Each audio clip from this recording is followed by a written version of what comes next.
You can sit there.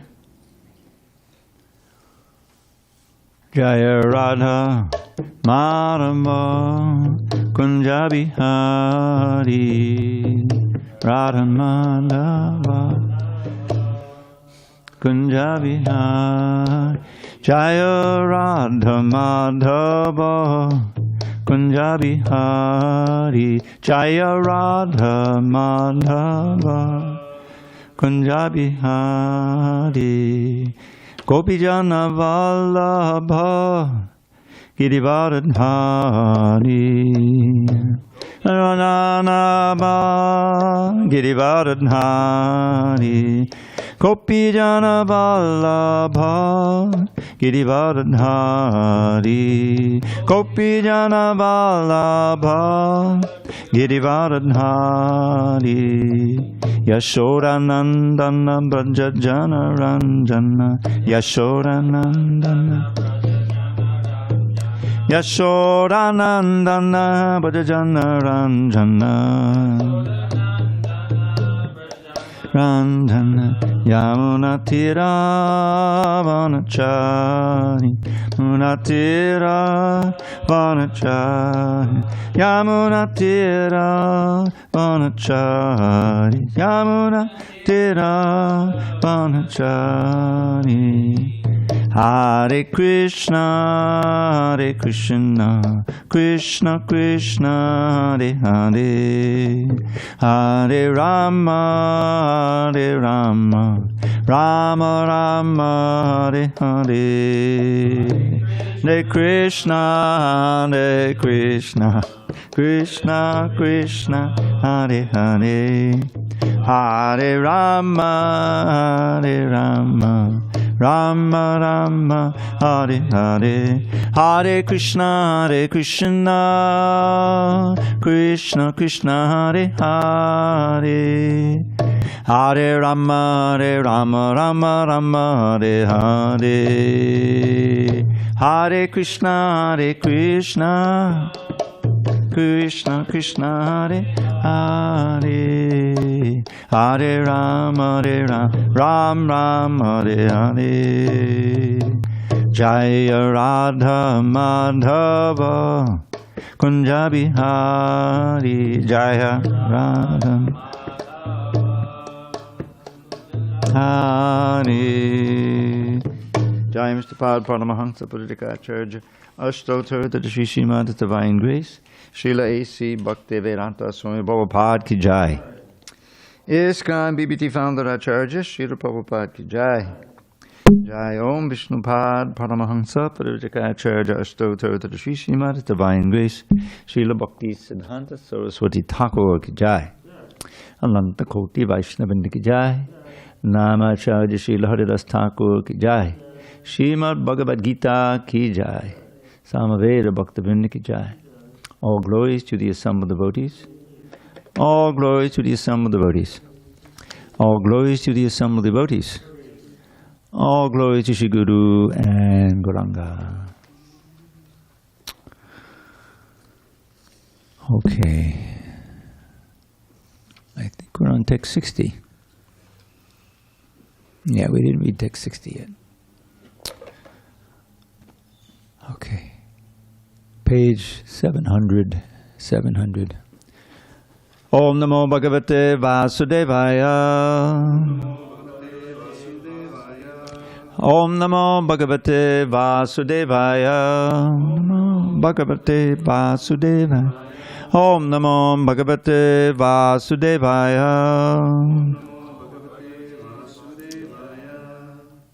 Okay. 60. On this 18th day of July 2023 in San Diego, a reading from Srimad Bhagavad Gita as it is, translation and commentary by His Divine Grace A.C. Bhaktivedanta Swami Prabhupada. And we are in chapter 18, conclusion, the perfection of renunciation, text 60 on page 700.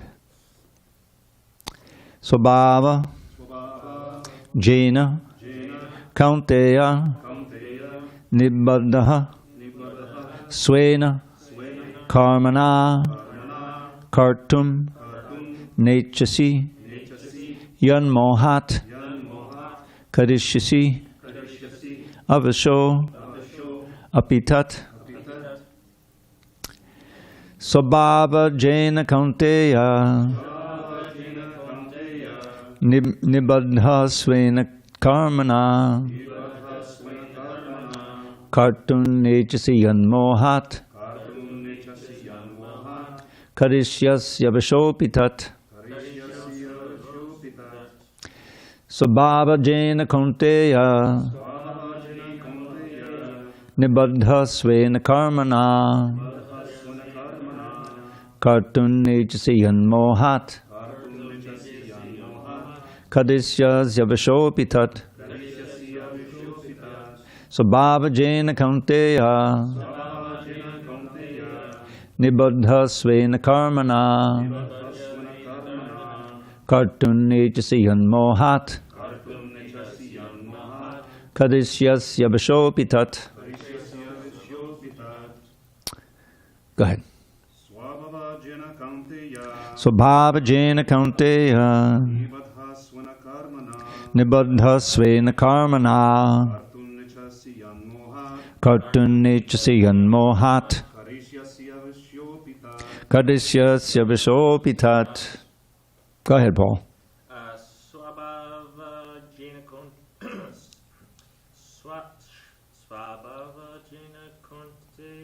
Swabhava jena kaunteya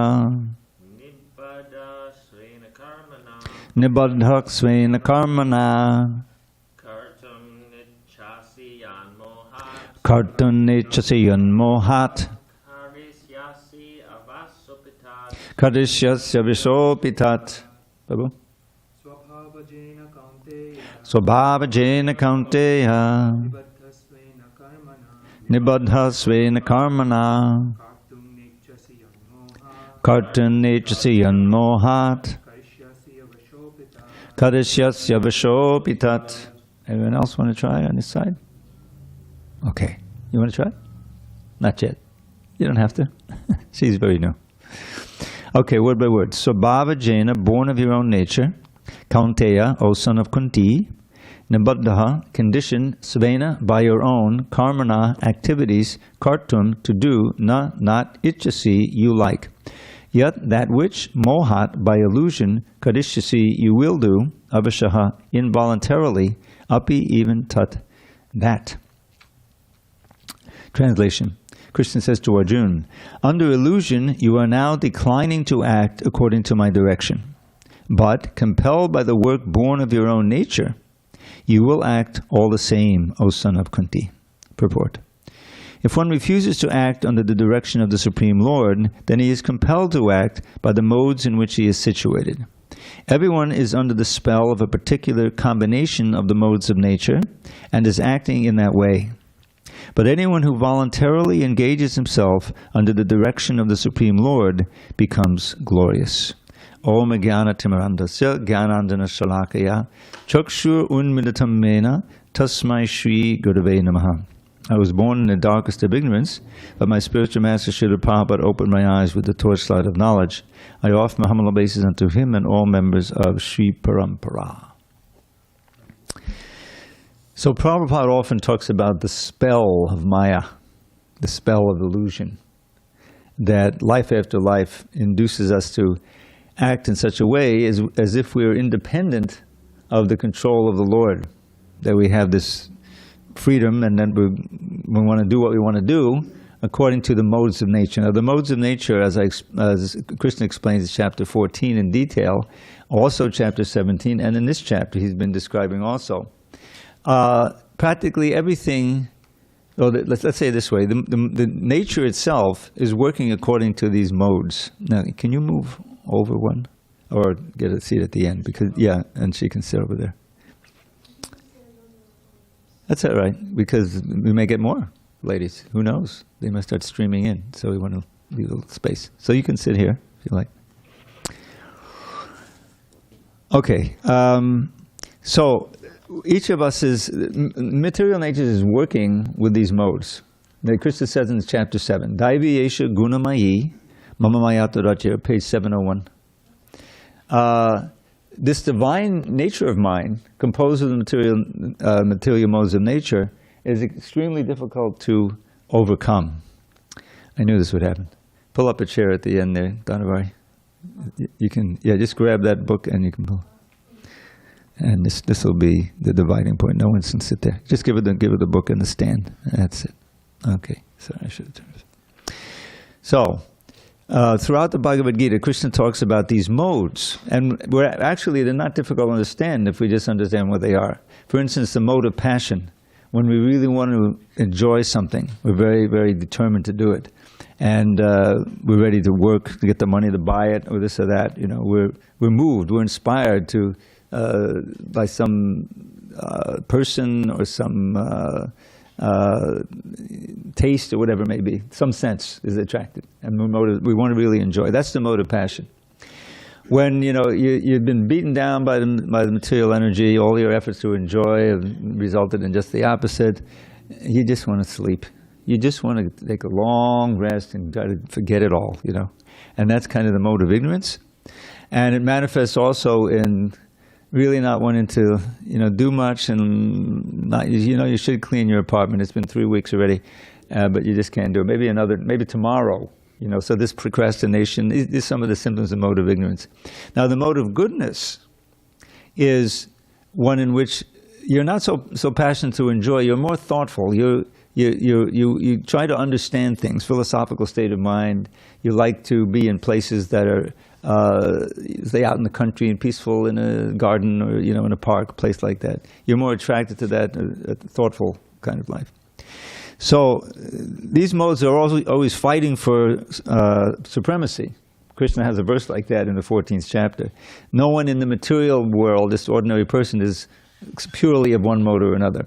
One may be dominant, but also the others may come, and so it's up and down. And as you associate with these modes, that determines your destiny.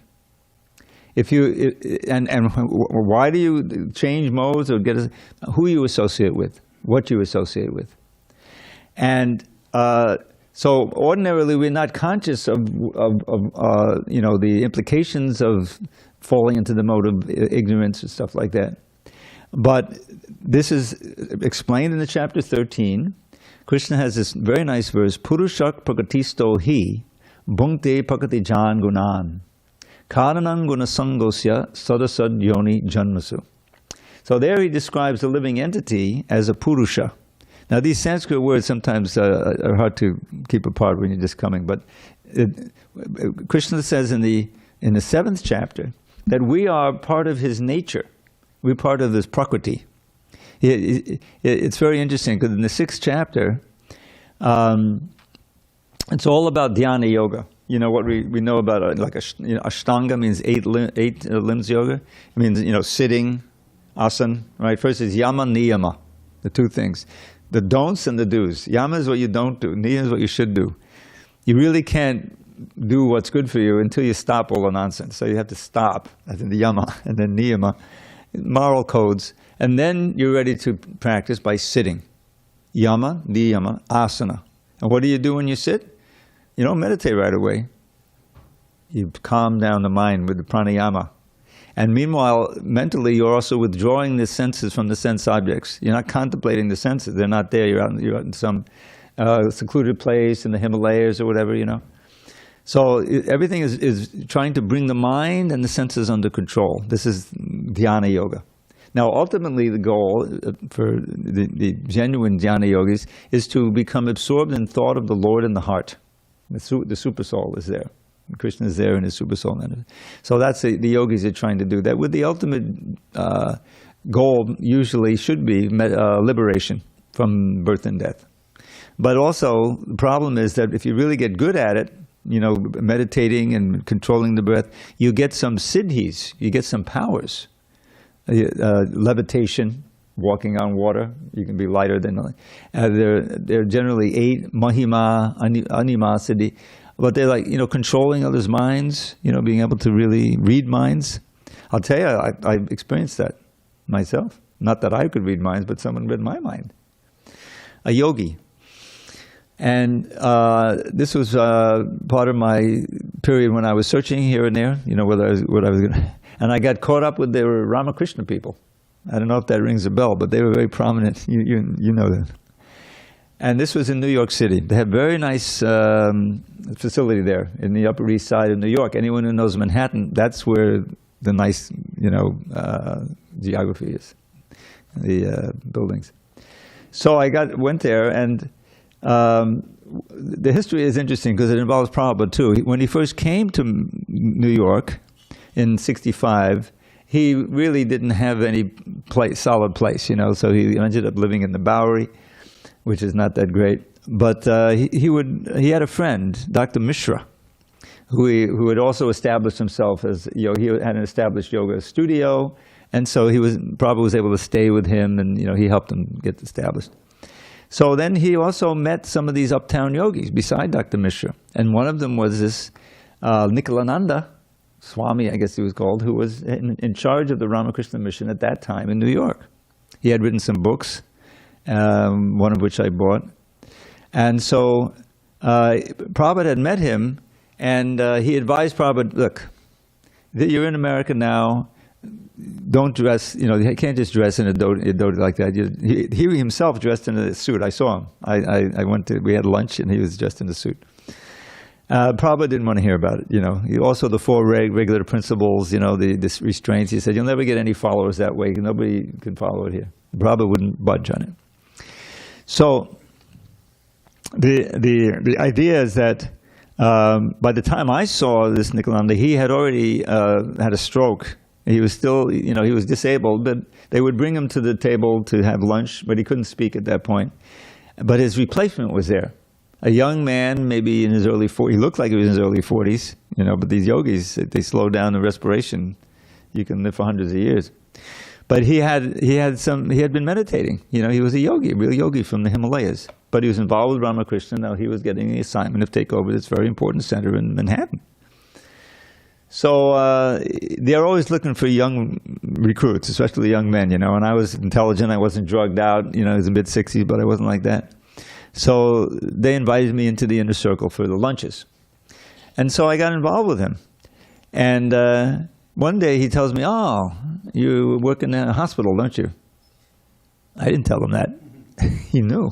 He was able to read my mind. So that was blew me away. And I'm not going to tell the whole story how I was able to get free of that and join the Hare Krishnas. But that was just a little practice, and it's known. I mean, that you can develop powers, you can live much longer. Prabhupada would tell us how he lived in Allahabad for 13 years. At that time, he was a businessman, had a family and everything. But he was also initiated as devotee. He was helping the movement, but he had his own business, his pharmaceuticals. So now Allahabad is the place where they have the Kumbh Mela. Right? Big one. Is it every 12 years they have the big one there? Huge. It's bigger than ever. I mean, I heard last year they had 60 million people. 60 million people come to this confluence of two rivers. There's also one unmanifest, so it's called Triveni. And the main draw is that if you bathe in that Triveni, just where the two rivers come together, at a certain point, astrologically, it's always in January. It's freezing. It's northern India. Very cold, sometimes. And then you'll get liberation. You'll get moksha, mukti, So Prabhupada actually took devotees there twice, to be in that festival. I think once in the early 70s and one also in 77 he took them. Devotees were not there to get liberation. They're there to hand out prasadam, preach, distribute books, But there's, it's a wonderful venue to do that. There's so many people, uncounted people, and prasadam, yes, for sure, books maybe. So they were chanting, but Prabhupada said, watch out now, be careful of these yogis who come down, because the Himalayas are not that far from there. So they come down, and there's different groups of them. And sometimes they're working naked, He says, it'll look like he's 40 years old, but he's actually 300 years old. They practice this discipline, slowing down the respiration, breathing very, not burning off any energy, And they're able to extend their lifetime like that. So that's one of the powers that they have. But all of this really is rejected by Arjuna in the 6th chapter. When he gets to the end, I can't do that. He's representing us. You know, the yoga studio, they'll have a little meditation. I experienced all that, you know. Try to meditate for 15 minutes on Om. Very difficult, you know. I was lucky that I was looking for another mantra, and the yoga studio that I was in, they had, and I'm not going to go into detail, but they had this nice pamphlet exalting the Hare Krishna mantra. Not from the Hare Krishna temple, but just in general, you know. So I said, oh, let me try that mantra. And so I started meditating on mantra. Then I met the devotee, starting doing japa. And so the Hare Krishna mantra is very, very potent. You just concentrate on the sound, on the name. You know, that's sometimes devotees forget that that's really so important. To just be completely present with the Hare Krishna mantra. The name, here's a beautiful verse for you. Nama Chintamani Krishnas Chaitanya Rasa Vigraha Purna Shuddho Nityamukto Abhinatvam Namanamino. This is all about the name of Krishna. Nama Chintamani Krishnas. The name of Krishna is like a Chintamani gem. Now, the Chintamani gem is probably we call it a touchstone, because that's kind of intuitive. Touchstone, you touch something to it and it changes to gold. Well, that's the philosopher's stone. He calls it that in one place in the books. A touchstone literally is a stone that you touch something that's supposed to be gold, and that'll show you whether it's really gold or not. But be that as it may, Prabhupada gave it a new meaning. So the point is that the name of Krishna is like a touchstone. You touch your mind to it, your consciousness, and you are transformed. Now that touches everything to gold, but you touch your mind to the Hare Krishna mantra, and you're transformed into transcendental consciousness and go back to Godhead. It's most bad. So Nama Chintamani Krishna is Chaitanya Rasa Vigraha. It means that it's spiritual, Chaitanya, and it's the very form of rasa. Now rasa is really the holy grail of bhakti. Rasa is the pure form of what we experience all the time when we have something pleasurable comes.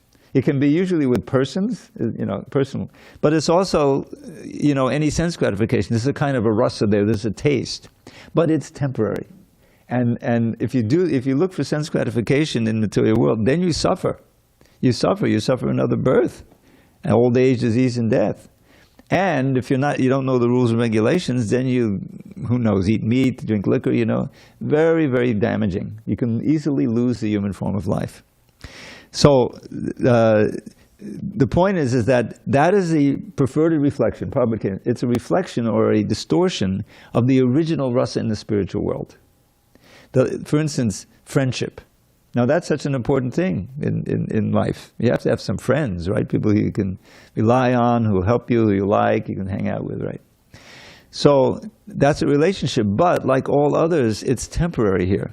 And unfortunately, if things go sideways, it can turn into just the opposite. Someone who's your friend today becomes your enemy tomorrow. You loan him some money and he disappears or something. Oh, thanks a lot, some friend you are. You know, but for a long time they were friends, but things change. This is the world of change. Sat and asat. We're looking for sat. We're looking to cut to that point where everything is perfect forever. But here, everything is changing. Asat. What is that famous phrase? Asato ma sadgamaya. You know that, right? Did you learn that as a child? Not about it, right? You know. So please, O Lord, take me from the temporary to the eternal. And then what is it? Tamasi ma jyoti agama. Right? Take me from darkness, which is ignorance, to light. Tamasi ma jyoti, from ignorance to knowledge. And mrityum va amritam gamaya. Take me from death to immortality. You see? So it's two ways of understanding that. One, Prabhupada would take it as an imperative. Strive to go from the temporary to the eternal, from darkness to light, from death to immortality. But mostly it's a request to the Lord, to the higher powers. Please enlighten me, take me from these things. You know. So the asat is what we're in. It's ever changing. This is what it means. And in one sense, it doesn't have the reality, you know. In one sense, it doesn't exist. It's just like a dream. That's like, material life is just like a dream. Think about it. Every day, you know, you go through so many experiences, so many impressions, things like that. And then you go to sleep and you have a dream and you forget all about the day, what you experienced in the day. It's as if it didn't exist. Just as our previous life. Can anyone here remember what they were in a previous life? I mean, if you're here, you read the Bhagavad Gita, that's the first lesson, right? Is that nobody dies. That means that we had a previous life and we're going to have a future life. We don't know what the future is, but we also don't know what the past is. But we can have some understanding of it because of our present existence. We probably, all of us, did some devotional service in our previous life. Maybe a lot. Maybe we got to a certain point, now we're completing the course. We don't know. But just as a dream, when you wake up, you say, well, if it's a bad dream, well, thank God it's only a dream. But if it was a really nice dream, you say, oh, let me go back to sleep, maybe I can bring up that dream again. But you know, one way or another, it's not your real life. You realize, oh, I got to go to work, I can't do. So that you think. But that's no more real than the other thing. Because when you find, as you go through life, just think about all your experiences from when you were 10 years old. You can maybe pick up a few, What is the real impact of that? Not really. It's there, it happened. But it's no more important in your present life really than the dream you had last night. You see that? This is the asat. And so we want to find out what is the sat within the asat. And that is a spirit. That is consciousness. And that is us. That is really us, the soul. And so Krishna consciousness is meant for us to bring us to the platform where we're always living on that eternal plane. Even though, we're in the material world and this building is built of the same material that the next door building is built. But it's completely different because it's dedicated to the service of Krishna. You walk in these doors and you're not going to hear about politics, you're not going to, there's no bar, and that's what it's for. It's an outpost. The temple is an outpost of Krishna in the material world where you can get a little taste of Vaikuntha. A little taste of real spirit. And especially Prabhupada worked so hard to produce the books because he knew that this is really the essence, where you get the knowledge, builds the faith by which you will do the practices where you'll actually get realization. One other thing I'd like to stress, the difference between jnana and vijnana. Jnana means you can read the Bhagavad Gita. You should read the Bhagavad Gita. And you learn about the soul, and how it's different from the body and consciousness. You may not have even known about that before. So, and you have faith. Yes, the soul is, makes sense. Krishna says at the beginning of the Gita, 2:13, just as the soul is passing through the body, childhood, youth, old, adult, adulthood, middle age, old age, like that. Each one of us is somewhere on that spectrum, the changing bodies. Similarly, the soul gets another body after death. Now that we can't realize, but that's what Krishna explains, and that explains a lot of things. How, why is the same, people born in the same family, so different?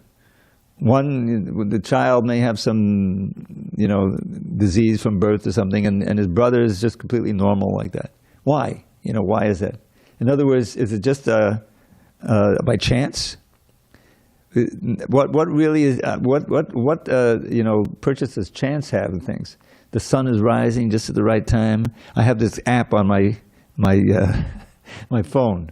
A Gaudiya calendar is called. I highly recommend it. It's free. You can tell when all the holidays are coming. It's also Android. It's there also. So, and it tells you just when the sun is rising. So now the sun is we're in the days are getting a little longer now. They're quite long, but they're getting. The nights are getting longer. The days are getting shorter, minute by minute. You see. It's called the Gaudiya calendar. Yeah, Gaudiya. And you're in a different geographical place. It'll be a different time. It knows all that. Well, somebody figured it out. There are computer programs where you configure all these things when the sun is going to rise and all these things. So, if all of this is working with such precision, does it really make sense that it's all just a chance? Like the universe threw up a bunch of dust in the form of planets and everything, and now it's over.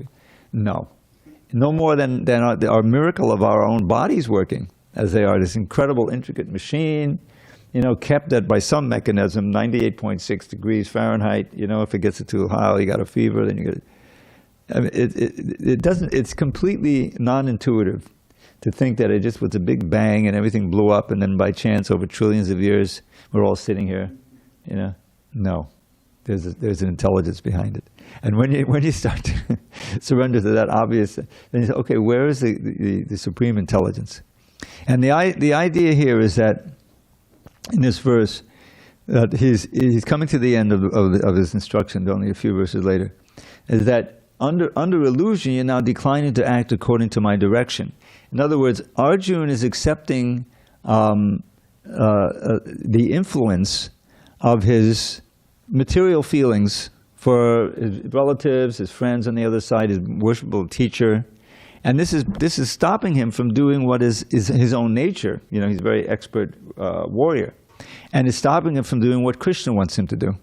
So this is really the choice we have. Long ago, we made a choice not to do what Krishna wanted to do. And we came to this material world.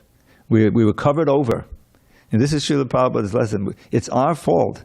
It's just like, the original sin. Hi, you did it. It's not some whim of God. He just sent you this material world to suffer. We made that big mistake, and we've been suffering for it ever since. But we don't have to keep making it. The whole choice, that's why we're called marginal energy. It's important to know the different energies that Krishna has. This is called Sambandha Gyan. This is like pretty much a new audience, so I'm going to go through again the 10 roots of the whole philosophy. This is a wonderful summary given by Bhaktivinoda Thakur based on the instructions of Lord Chaitanya to Sanatana Goswami in the Chaitanya Charitamrita. So these are 10 basic points of the whole philosophy is here in 10 points. And he wrote a book called Jaiva Dharma, which really expands on these points. It's a nice book. But they come up all the time.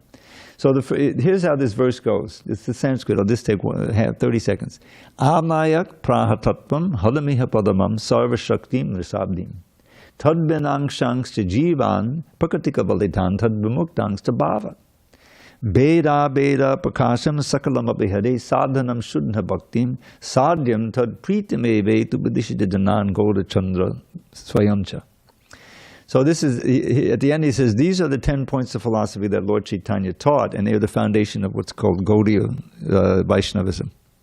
So the first point isn't the point of philosophy at all, but it's the foundation of all the other points, of the other 9 points. And that is, what do we accept as evidence for what we believe and what we have faith in? That's beyond our ability to check with our senses, you see. And this is called Amnaya. Amnaya means the Shastra, the scripture, just like Bhagavad Gita, like the first one. That is given to us through the parampara. Parampara is the cyclic succession of realized saints and sages and devotees.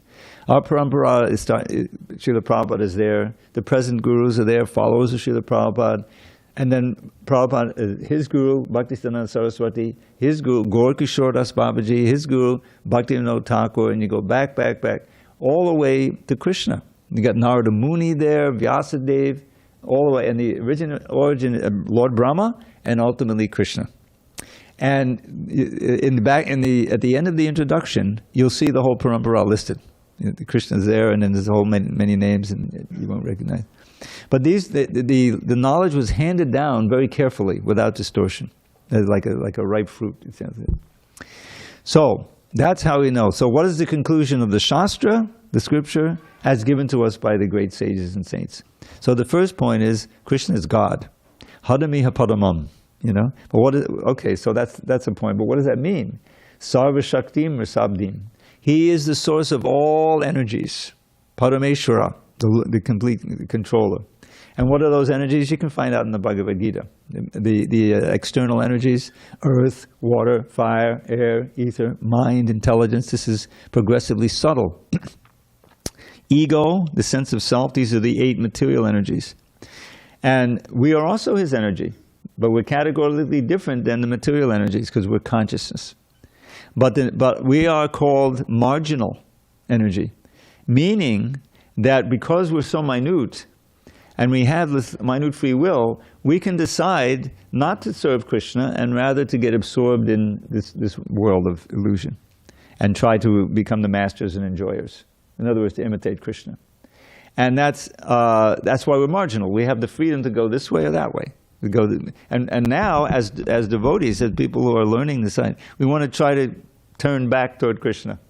and realize we made a big mistake. Instead of accepting the authority of our senses and our mind and the modes of nature and what seems attractive, no, we want to accept as our authority Krishna, what he wants us to do. This is the whole Bhagavad Gita. Arjuna was following his, he wasn't evil about it. He wanted, in one sense, it's admirable. He didn't want to kill his relatives, but Krishna had a higher plan, and because they were going to be killed in Krishna's presence, they would all also be exalted. Nobody was, all these soldiers that were killed, and Yudhishthira's heart was devastated by the carnage at the end of the battle. But, he was encouraged, and he went to see Bhishma Dev. Bhishma Dev gave him some wonderful instructions. But all of the souls who died on that battlefield were benefited because Krishna was there. So nobody was hurt. But, so that's the material energies. So those are also Krishna's energy. Then he has a whole set of spiritual energies in the spiritual world. Radharani is his Ladani Shakti, is the pleasure energy. From her expands all the queens, all the other gopis, and it's all for Krishna's pleasure. He's getting pleasure, letting them give him pleasure, and they're getting great pleasure, but because he's enjoying. This is rasa. This is and his varieties. He's got all these friends there, and he's got his parents and elder gopis who act like like that. So there's that rasa. So that's the spiritual world. So Sarva Shaktim Rasabdim. He's an ocean of rasa. In other words, Krishna is Akala Rasamrita Murti. He can respond to any way that we approach him. And in the spiritual world, everything is completely conscious. Even the trees are ecstatic to give their fruits, and the river Yamuna is ecstatic, fully conscious, and giving Krishna a place to play, and everything is that's it. That's the internal energy. Now, what about us? So the first 3 points: Krishna is God. He is full of all kinds of energies, and he's an ocean of rasa. He lives for that, rasa vaisa. And then tadbanangshangscha jivan, the jivas, we ourselves, are separated angsha of Krishna. Means that we have his qualities in minute degree. We're also conscious, we're also persons, we're also looking for relationship, with little samples of Krishna. But we're tiny, and therefore we have the unfortunate ability or tendency to be overcome by the material energy. If we reject Krishna's shelter, that's the thing. So, Binangshansi, Prakritika Balditan, many like ourselves have been swallowed up by the material energy. Prakritika Balditan, Kalvina means swallowed up. But, Tadvimuktangsta Bhavat, you can become liberated. You see. Now, this is all part of what's called Sambandha Gyan. Who is God? Who are we? What is this world? And what are the relationships between them? That's what we've been discussing, So then, the culmination of that understanding is this kind of unique philosophical reconciliation point that Lord Chaitanya gave. Achincha beta beta tattva. Some of you may have heard that before. So, tad benangshans jivan beta beta prakasham sakalam abhihare. Everything that exists, animate and inanimate, is simultaneously, inconceivably, one with and different from Krishna. Beta beta prakasham. Now, that's the end of Sambandha Gyan. Now comes Abhideya, the instruction on what is the practice to realize all this. Now that I know this, what do I do with it? Okay, now we have a mission. We want to end or decrease the influence of the material energy on ourselves, on those modes of nature, and increase the influence of Krishna and his devotees, the internal energy. We want to escape from the material, the thrall, the control of the material energy, and go into which is really freedom, and be controlled by love of that what's going on with the spiritual energy. Krishna, he's our master, but it's all for our own good. It's not like he's exploiting us, that he's enjoying. He's exploiting us so that we'll enjoy. If we recognize that, that's the idea. So, sadhanam, what is the practice? Shuddha bhakti, pure devotion. That's the whole thing. And learning what that is, the nectar of devotion is there, all the teachings, the chanting, what to do and what to not do. Things that we really want to do, but we know we shouldn't, can't do it. Things that it's kind of hard, you got to do it anyway. And gradually you find that you don't want to do the things you shouldn't do anymore. And you really want to do those things that like chanting and working, you know. And then what's the goal of it all? Sadhyam. You got the sadhana, the practice, and the sadhya, the goal of the practice. Sadhanam shuddha bhaktim, sadhyam tad pritam evid, is love for Krishna. A love for Krishna solves everything. That is your ticket back to the spiritual world. Everything develops. And the wonderful thing is you don't have to wait. You can experience it right here in the material world. And then you're not really in the material anymore. It all becomes very mysterious. But that's, Krishna is winding up now. Now, so he's giving Arjuna here this basic instruction that you're allowing, what does it say? You're declining to act according to my direction under illusion. That's the Arjuna has been put under illusion by Krishna, so he could speak the Gita. He's an eternal friend of Krishna, birth after birth. So he's not, otherwise he wouldn't be an illusion. But because the Gita needed to be spoken for our benefit and all future generations, Arjuna was put into illusion, and then he was spoken. Now he's going to come out of illusion. So Krishna is diagnosing the whole problem. Now you're declining to act according to my direction due to illusion, but compelled by the work born of your own nature, you will act all the same, O son of Kunti. So, in other words, you can't be happy until you act according to your nature. That's the fight. You're denying that right now, so you're conflicted, you're paralyzed, you're miserable. So just act according to your nature, but for me, and give up this reluctance based on your sentimental relationship with somebody of the others. And that's what he's advising you. All right, so it's 8 o'clock. We can do this next verse, which Prabhupada quoted all the time. A very important verse. Ishvara Sarvabhutanam Riddesher Junatishtiti Brahmayan Sarvabhutani Yantrarudhani Mayaya. This is one of the many places where Krishna goes into the third person. He's describing the Ishvara who lives in the heart, but that's him, But anyway, he does it all the time. The Supreme Lord is situated in everyone's heart, O Arjuna, and is directing the wanderings of all living entities, who are seated as on a machine made of the material energy. Purport: Arjuna was not the supreme knower, and his decision to fight or not to fight was confined to his limited discretion. Lord Krishna instructed that the individual is not all in all. The Supreme Personality of Godhead, or he himself, Krishna, as the localized supersoul, sits in the heart directing the living being. After changing bodies, the living entity forgets his past deeds, but the supersoul, as the knower of the past, present, and future, remains the witness of all his activities. Therefore, all the activities of living entities are directed by this supersoul. The living entity gets what he deserves and is carried by the material body, which is created in the material energy under the direction of the supersoul. As soon as the living entity is placed in a particular type of body, he has to work under the spell of that bodily situation. A person seated in a high-speed motor car goes faster than one seated in a slower car, though the living entities, the drivers, may be the same. Similarly, by the order of the Supreme Soul, material nature fashions a particular type of body to a particular type of living entity, so that he may work according to his past desires. The living entity is not independent. One should not think himself independent of the Supreme Personality of Godhead. The individual is always under the Lord's control.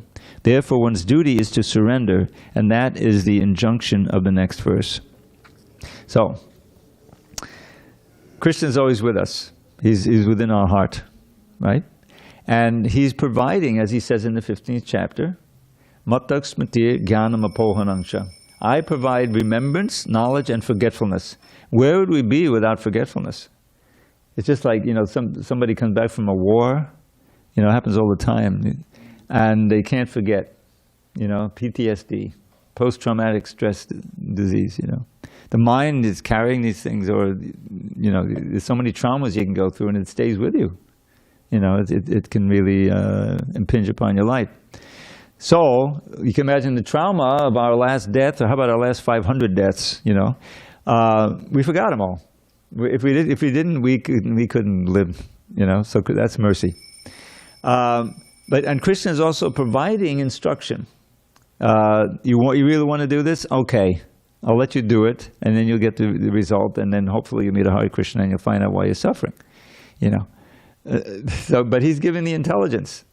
So we have a certain amount of minute independence, but we've misused it, and so we're in a situation where we're bound by this material body, and we're in ignorance of what our real mission in life is. And so the average person, what to speak of those who are not human beings, they're living simply by the impulses of what's to eat, where's safety, where's a mate, and now I got tired of all that, let me sleep. Eating, sleeping, mating, defending, And that's the basic thing. And we can do it in a very fancy way, and like that. But if that's what we're doing, it's a tragic waste of human life. So, in the previous verse, he said, you're going to fight anyway, so you should know that the Ishvara, the Lord, myself, I'm within the heart, and he's describing the situation of everyone. All these living entities, they're wandering through our different species, through our different planets, according to desires that we get and karma that we perform. So, but we're helpless. We're like victimized by that. We're victimized by our own previous activities, just like someone who wanders into a situation where he goes through some trauma, then he may be saved from that, but he's victimized now by his memories. That's what happens. So we want to get free of that, and therefore we need to find out from the Ishvara, from the Supersoul, who's Krishna himself, well, what's the best way to work and act in this world so I can become free of the bondage of all these limitations that I'm in. This physical body and this mind with all of its impressions that are taking me away from Krishna. So that's why he says surrender to him.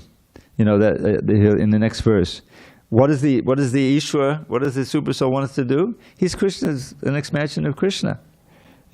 If you inquire, you make a certain step, like you buy one of Prabhupada's books. This is a great step. When you read Prabhupada's books, you're associating with Prabhupada, you're associating with Krishna, his words are right here. And it can transform your whole life. So this is so very interesting. Let me find out more. And what's the process? Oh, this mantra, Hare Krishna, Hare Krishna. And it's such a powerful, powerful process, such a blessing for this age. This is Kali Yuga. We don't live very long, we're always disturbed, we're distracted. So what can we do? We can't sit in meditation. But we can chant. We can sing together and dance, and then we can chant on our own. Yes, we got to control the mind. It's so many things. But the point is we can do it, and it's such a powerful process that it creates a transformation. And I'll end with this. This is a verse from the 9 Yogendras describing what happens when you become a little advanced in devotional service. He says, Bhakti padeshanubhavo virakte anyat chaisha chika eka kala papalyamanas yatashtantakta tushti pushti chalapayo anugasam. So he compares becoming advanced in Krishna consciousness with sitting down to a nice feast of prasadam, like Nrsingadev's appearance day. It's a late feast. You're not supposed to take until, the sun goes down, like that. Yeah. So you get pretty hungry, you sit down, nice feast, and okay, we say the prayer, and we're taking good consciousness, and it's very tasty, So that's the tushti, and then the pushti, you're also being nourished, you see. And with each bite, your hunger is decreasing, so you're becoming detached from everything. So what he say that for someone who surrendered to Krishna and advancing, he experiences different things. Bhakti. Para Isha Anubhava Virakti. These three things happen very quickly. So the bhakti is the pleasure of serving Krishna. In other words, this is the rasa, this is the nectar of loving Krishna. Bhakti. Para Isha Anubhava, the direct experience of the Lord in your lives. He reveals himself to you in so many ways, sometimes directly through the heart you can see. And Virakti, detachment from everything else. Your attachment for things of this world is diminished down to nil. You can never imagine how it could be.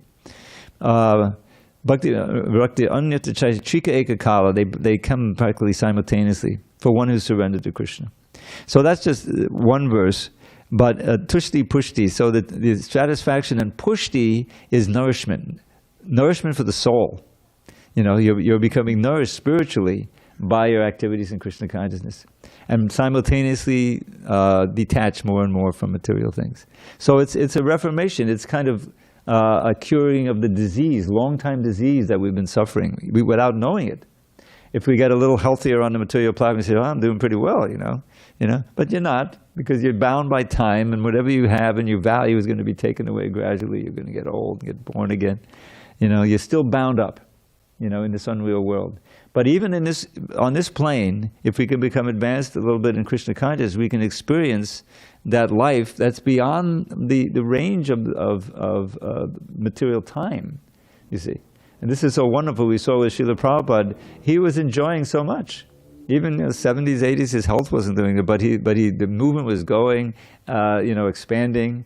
There's a wonderful series, if you don't know about it, called Following Srila Prabhupada on YouTube. It was made by Yadubar, and it goes back to all the old videos of, it's 1966, 67, 68. You see the old devotees in Prabhupada, the movement is growing. And one of my favorites is the 1970 Rath Yatra in San Francisco. It was the biggest festival in ISKCON at that time, this festival, this Rath Yatra. All the devotees came from wherever they could in America, even from abroad, Prabhupada was there. And you see, it's right in the middle of the hippie era, kind of the 70s is still the 60s, really. And you see this massive, there's huge crowds of young people in Golden State Park, coming with the... Anyways, it's just if you can remember, Following Srila Prabhupada, you search on YouTube, there's 7 or 8 DVDs. It's hours and hours, starting with 66 and coming all the way up to 77, And the devotees who were there are narrating it. Yadubar went around and interviewed them, and they looked at the video, So it just shows, and everyone is their lives are being transformed. Some, and that's exactly what Krishna consciousness does. It wakens up your real life. And there's so much enjoyment there. All right, sorry, I don't know if I got off subject, but anyway, I'm going to end with this poem. It may not be able to.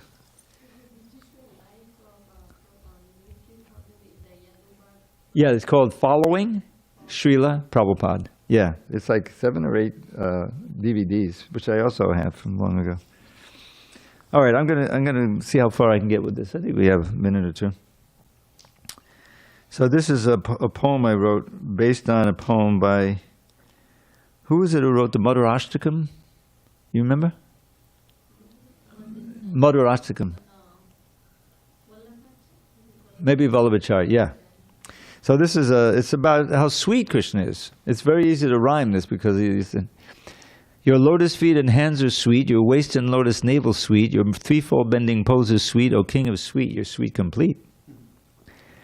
Your lips are sweet, your smile is sweet, your lotus eyes and face is sweet. Your heart is sweet, your name is sweet, O King of Sweet, you're sweet complete. You can just visualize. Giridhar. Your jaunty peacock plume is sweet, your forest flower garland sweet, your bluish black complexion sweet, O King of Sweet, you're sweet complete. Your jeweled ornaments are sweet, your silken yellow garments sweet, your flute and horn and staff are sweet, O King of Sweet, you're sweet complete. Okay. Your glossy curly your splendid golden belt is sweet, your brilliant yellow tilak sweet, your gunja berry necklace sweet, O King of Sweet, you're sweet complete. Your glossy curly locks are sweet, your dancing sidelong glance is sweet, your eyebrows playful gestures sweet, O King of Sweet, you're sweet complete. Okay, the curtains are going to open. So we'll have to stop there. But I'll continue it tomorrow night so you can all come tomorrow. I have a lot of other poetry. If you want to get it, just send me an email. Dravida108. You can get it from Donna Vari. She has it. Yeah, I've been giving it out.